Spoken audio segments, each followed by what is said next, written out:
Hey, welcome back everyone, and thank you so much for joining me in another episode from Manny School of Arts. In the last full series, or in the last full video that we did, I did a lesson on atmospheric perspective, and I did a follow-up join ink, but I thought today we'd do one in pencil so that you could see that these techniques can be done in a lot of different ways. So I'm just going to go ahead and do a real simple layout here of what we're going to do. We're going to be doing a pumpkin patch, right? We're not going to make it a Halloween one because not everyone celebrates Halloween. So I thought this time, we'll just do a very simple pumpkin patch. But if you wanted to make it more of a Halloween thing, you can definitely turn these into like jack-o'-lanterns and stuff, and then just have a little fun with it. Okay. So I'm going to go ahead and finish out the basic layout, and then I'll show you how we are going to add some atmosphere using graphite. All right, so we have the basic laid out, and what we're going to need, we're going to be using graphite powder, a number 2 pencil, and a number 4B pencil. If you don't have graphite powder, it's really easy to make. Check out some of the short videos that I've made recently to show you how to make your own if you don't have any. All right, so the very first thing that I did was took a minute and using my number 2 pencil, I went ahead and kind of did a rough layout of what I want my pumpkin patch to look like. Notice there's some hills in the distance. There's going to be pumpkins far, far away back here, and we're ready to go. So the first thing that I want to do, I'm going to put a little bit of graphite powder out onto my little plate here. We're not going to use this too much. We're just going to use it to kind of change the mood. For the big areas, you can use tissue. Now, if you use tissue or paper towel, try to get the stuff that doesn't have any perfume in it or any scents in it, because I found that that tends to mix with the graphite, and then when you're trying to pull a highlight, sometimes it doesn't come out that clean. So I try to make sure that the stuff that I use, it's not scented, right? Because I don't want any of the chemicals from the scents that they use to get into my drawing. And I'll show you what I mean here in a minute. So for right now, I'm putting in a real basic sky. So it's going to be kind of like a fall scene, an evening scene. And there we go. Now you can go in there with a stronger pencil if you wanted to create some shadows if you needed to. And notice that I'm not overly concerned about whether I get some of this stuff on my drawing, because we're going to be building this up similar to how you build up a painting. Okay, now what I want to do next is typically the sky tends to get a little bit lighter as it goes down into the horizon. So I'm going to take my kneaded eraser and I'm going to soften up where the sky and the mountains, well, not mountains, they're more like hills, but where they meet. So I'm taking a little bit off here just to make it softer down here. Okay. You can also use it if you wanted to suggest like some clouds. So if I wanted to suggest some clouds in the far distance, I could do that very easily.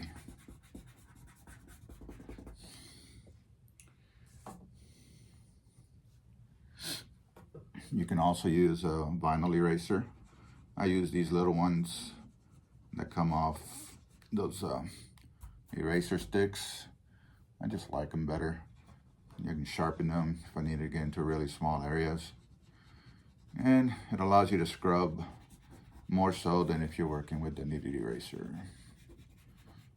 Okay, so I'm just going to put one cloud in there. I just wanted to show you how it's done, and then we'll move on. All right, let's get some of this stuff out of there. Okay. I can always go back and tweak it some more if I needed to. Okay, now let's go ahead and put in this first set of hills back here, and you can see that they've pretty much disappeared, and that's okay. I'm going to use the number 2, and basically what I'm going to do, I'm going to very, very lightly put in a little bit of a shadow where I want the top of that hill to be. And I'm being careful here not to scratch the paper. And the reason for that is because if you scratch the paper, it makes it very challenging when you want to blend.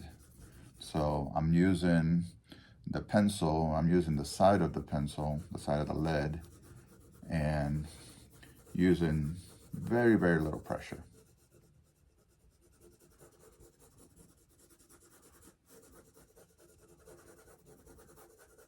I'm going to leave a little bit of a gap there, and then when we do the next one, we'll separate it with just a little bit of contrast. Okay, that should be enough for now. Now, I'm going to use this blending stump to kind of blend this in together. You can use Q-tips. You can use the same paper towels or tissue that you used for the top. Just don't use your fingers, because we don't want the oils from my fingers to get mixed in with the graphite. And again, the reason for it is mostly, number one, we don't want it to get smudgy, and we don't want fingerprints on here. But if we have to lift the highlight, we want to make sure that we can do it easily without fighting the paper, basically. Okay. Here, where I left that gap, I'm not going to add any more graphite. I'm just going to bring this down a little bit more, like so. Really trying to blend, because these hills are far away, so I don't want any details in them. Now, I'm going to put the suggestion of some faraway pumpkins. So all I'm going to do is taking that same pencil with just a tiny bit more pressure, and I'm going to start suggesting where I want these pumpkins to be. Remember that one of our rules of aerial perspective is also one of the rules from regular perspective or linear perspective, is that things that are far away need to look smaller.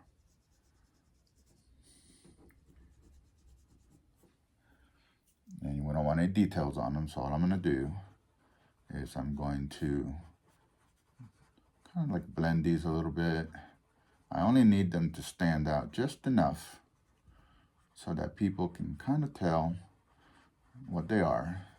And the eyes will kind of fill in the gaps, because when you see the pumpkins in the foreground that are detailed, it'll tell you that these things back here in the distance are also pumpkins.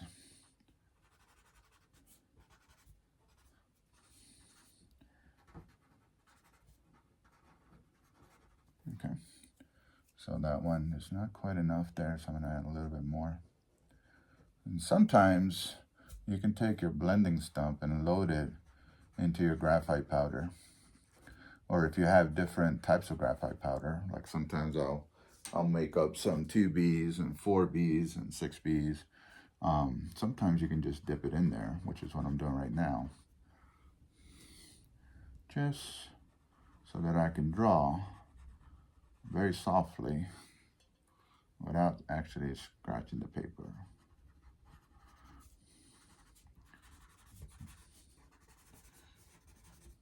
There we go. We can come back if we need to. Now the next layer, I'm going to stay with the 2B, and I'm going to go a little bit stronger, because I want to create a separation between here and here, but I don't want an outline. So, and because these are still kind of far, they're getting a little closer now, but they're still kind of far away. So I don't want to get into a lot of details, but I want to make sure that they're a little bit darker. Still using the side of the lid. I want to avoid scratching the paper.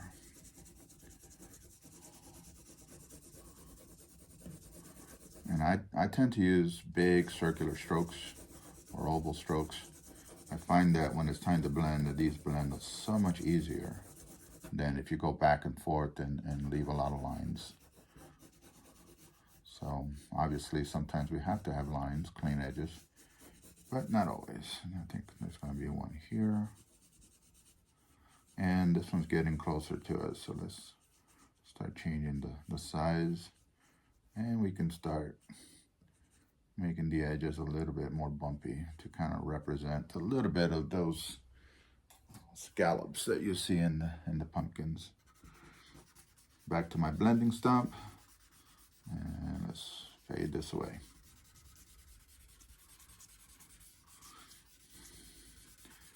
Again, this is just a very simple demonstration so that you guys can see how this can be done with pencil instead of ink. And you can also do this in color with paint and markers and paints or color pencils. There you go. Okay. So I'm gonna go ahead and finish the background, or the ground itself. And then we're gonna get in here a little bit tighter so that you can see how these pumpkins in the foreground are gonna be done. Okay, back in a minute. All right, with the background mostly completed, I'm going to show you how to do these two pumpkins. This one is in the foreground, so it's going to have the maximum detail because it's going to be close to us. And this one, it's a little further back. It's in the middle ground, but it's not as far back as those. So we do have to add some details to this, but not as much as what we're going to do here. Okay, so I'm going to show you how to do these two right here, and then the rest of it I'll do off camera, and then we'll come back. So first thing that I need to decide is, where do I want my light source to be? So I've already kind of made that decision. You can see some soft shadows, cast shadows in the distance, and they're all going to the right. So that tells me that my light source needs to be over here. So there's a couple of ways to do this.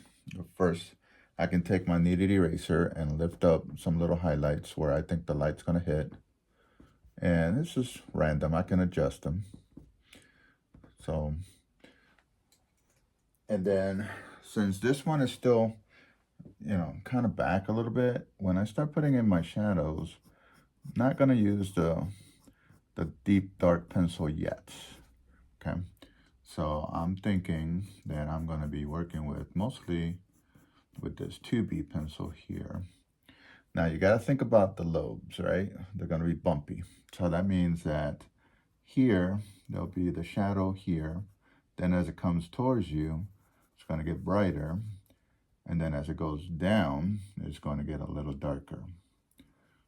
So this is where those cross contours really come into play. And then down here, got to make sure that it's going darker as it's going on, it starts to go underneath the pumpkin. So I'm following my cross contours when I do this. And because this one's far away, I can still keep these soft. So I can still blend with my blending stump. And my highlights and my shadows won't be super strong, right? So softer shadows and duller highlights, okay? And the key here is you got to do one at a time. Each one of these is going to be affected by the light slightly different, especially the ones opposite of the light. So don't rush this, okay? It's more like painting. So you have to do one segment at a time, all right?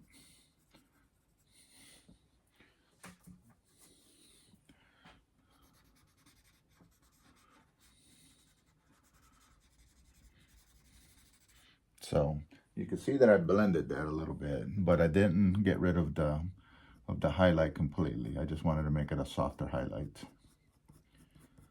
Okay, on this side, overall, it's going to start to get darker, right? Because now we're starting to go away from the light source. But I still want to indicate those bumps. It's a little tricky working on the uprights, but In the last video, I noticed that the camera was, for some reason, the focus lock didn't work that great, and it was coming in and out of focus a lot. So I'm trying something different to see if I can make it better for you guys.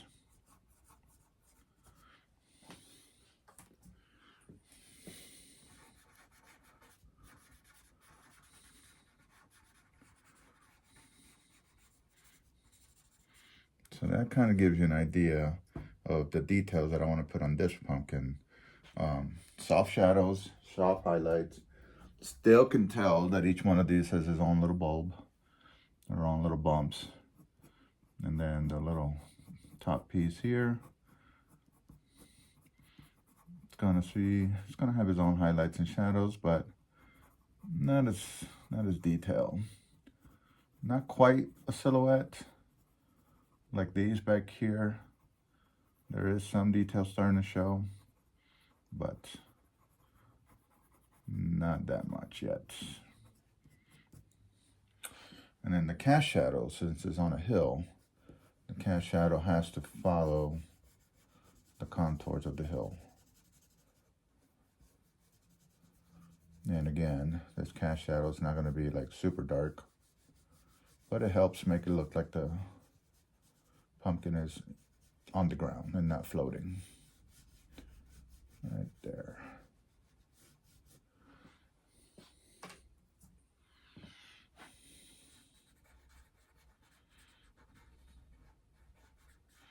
Remember, never outline a cast shadow. Makes it look funny. All right, so the next one is this one here, and it's in the foreground. So we need to have good details, good highlights, good shadows, make it all work. Okay. So here we're going to be working with both the pencils, and I'm going to estimate where I think that light is going to strike. And in my opinion, it's going to be right in this area here, like so. Not so much there.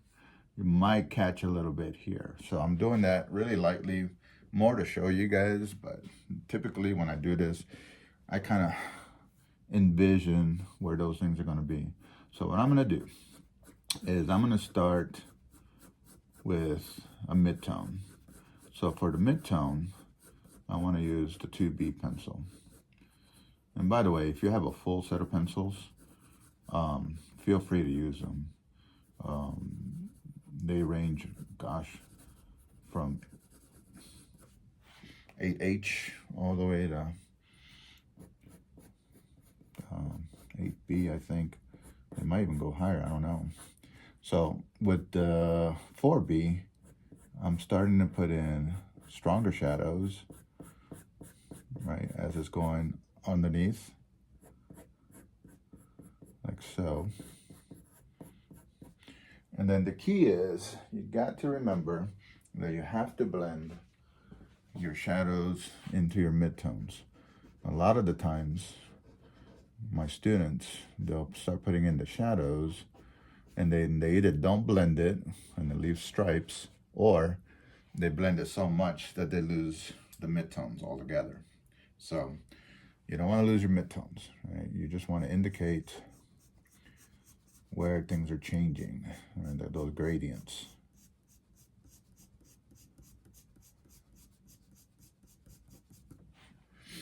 And the outlines that you see where the highlight's going to be, I'll clean those. I'll get rid of those when I pull my highlights. Okay, I just wanted to show you how that's done.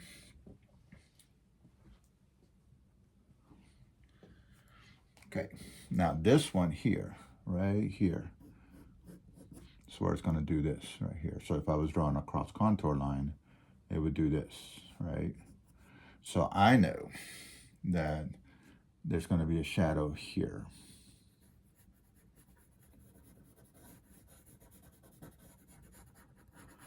And then as it starts to come to my right, it's going to get lighter. So I'm switching over to my B pencil, my 2HB.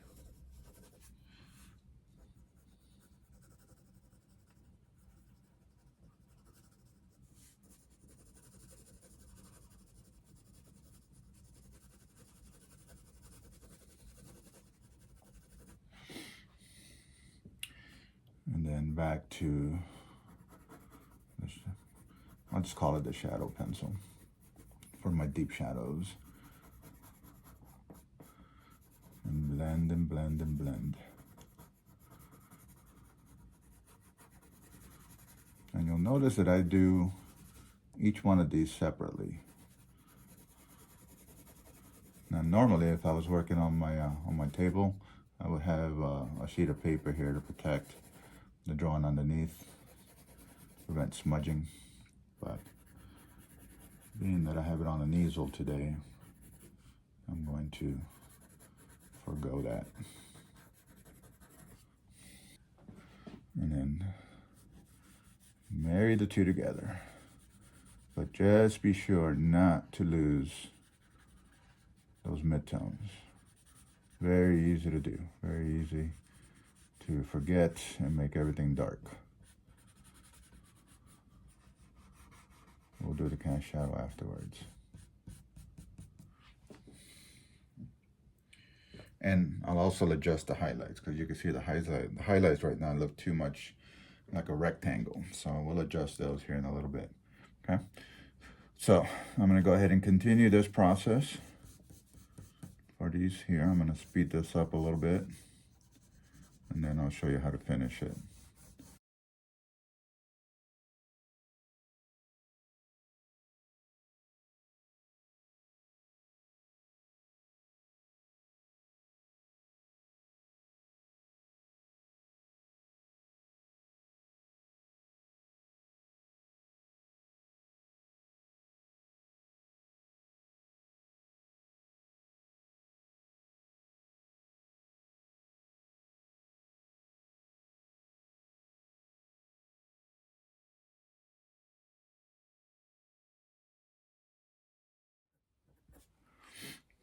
The cast shadow for this guy would be coming this way. And this time, since we're working in the foreground, I'm using stronger shadows. So I'm using the 4B pencil. Especially where the pumpkin touches the ground. That's going to be the darkest part of the shadow. Then we can fade it out as it goes away. And I'm going to leave a little bit of reflective light there, just to add a little bit of interest. But I wouldn't say it's necessary for this kind of drawing.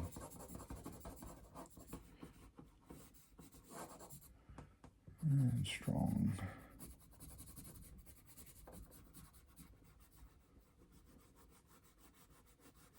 There you go.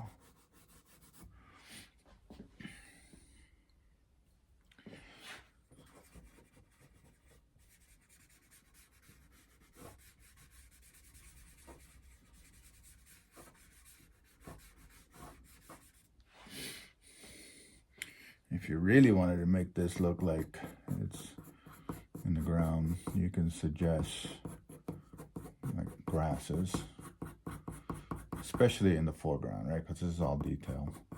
So you can have all kinds of stuff that you would not see back there.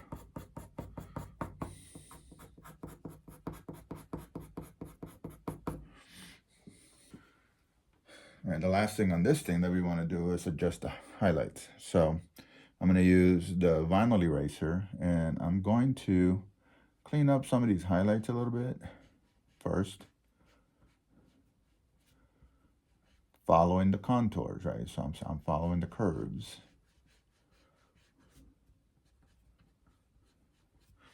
But then I want to soften up the edges here and here. So my bright highlight here. So I'm going to use this to actually adjust the highlights. So we don't actually have like a bright outline around the highlights. It should be a soft gradient transition between the midtones and the highlights. So like here, the highlight would not go all the way to the end.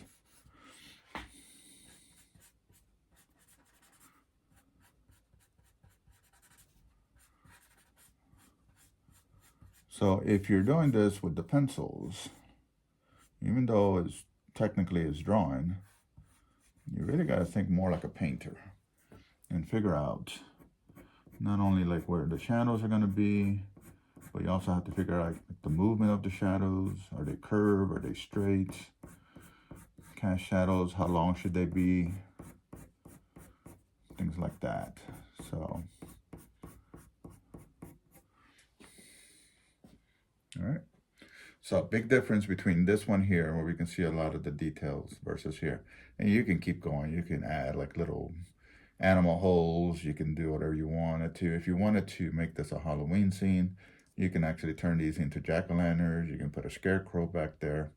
So the focus of this was just to show you how to create atmosphere using pencil. So let your creativity kick in and then make whatever adjustments you want to make it as light or as creepy as you want. Okay. All right, I'm going to finish this out. Hopefully this helps you. Let me know what you think in the comments, and I will catch you on the next video.